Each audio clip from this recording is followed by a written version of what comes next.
Welcome back. All right, so quick video now that the waiver wire deadline has passed. So the waiver wire used to be noon Eastern, 9 a.m. Pacific.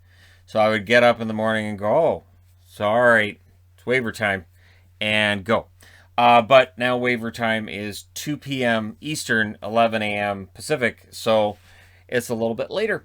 But there's some interesting moves here. So Barre Boulay, who was put on waivers by Tampa yesterday, I did not think he would clear, and he didn't. Seattle picks him up.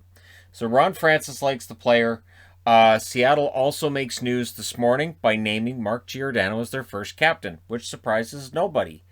I had figured they'd name him captain before this, to be honest. He is absolutely a good captain in the National Hockey League, and I think he'll do an excellent job in Seattle.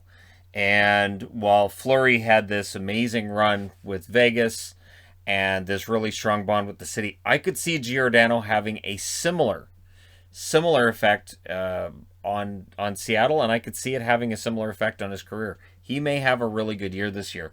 So yeah, Seattle picks up a player, good young player.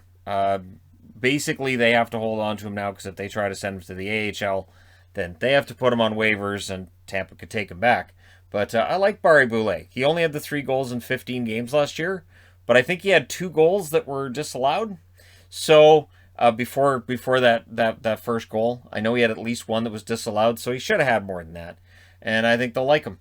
Montreal Canadiens have claimed Adam Brooks from the Toronto Maple Leafs. I think this is a smart move. The Toronto Maple Leafs Montreal dealing with a lot of injuries. We'll get to Toronto's injuries in a moment here.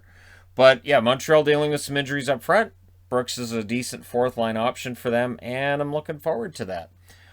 Seeing how this works, because again, now Brooks switches from Toronto to Montreal, right? And on Toronto, they won't have Matthews for at least the first 3 games.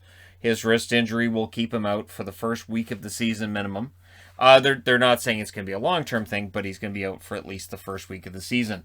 Now, Ilya Mikheyev, as reported yesterday, it looks like it's going to be 8 weeks for Mikheyev. He's going to need surgery on his thumb, and that doesn't sound like it's very pleasant. So hopefully for Mikheyev, it is 8 weeks and that's it.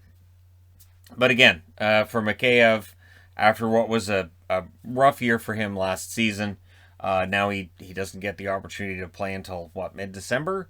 So, yeah, Mikheyev out for a while, and with Matthews out for 3 games, one way to look at it is, this is an opportunity for somebody else to jump in and get a roster spot and prove themselves during that first week while Matthews is out, and it opens up a roster spot with Mikheyev out. They're already talking about Engvall maybe playing a more prominent role while Mikheyev's out. Washington, on the waiver wire today, they reclaim Axel Jonsson-Fjällby from Buffalo. So he's ours, we'll take him back kind of thing. And yeah, we'll see whether or not he stays in Washington. Does he end up in the AHL now? What happens with him? They didn't put him on waivers again. So Jonsson-Fjällby's back with Washington. Philadelphia claims Patrick Brown from the Vegas Golden Knights. And again, if they want to send these guys down to the AHL, they have to re-waive them, and then they can get reclaimed. But Patrick Brown, again, decent depth forward. I don't think it's a huge loss for the Vegas Golden Knights. We'll see how things turn out there. The only player put on waivers today is Michael Del Cole by the New York Islanders. I'd be kind of surprised if he gets claimed. We'll find out at 11 Pacific, 2 p.m. Eastern tomorrow. So there you go. The waiver wire did end up having some guys get claimed. Everybody else cleared. So if you don't see their name on the board and you were worried about losing them, apparently you had nothing to worry about. But yeah, it'll be interesting to see how Barre Boulay does in Seattle and how Brooks does in Montreal, especially when they're against Toronto. So there you go. Let me know your thoughts in the comments section below as always. Don't forget to hit like and subscribe if you're browsing your way through. You just happened upon this video. Thank you guys so much for watching, for all your support. I will talk to you again soon.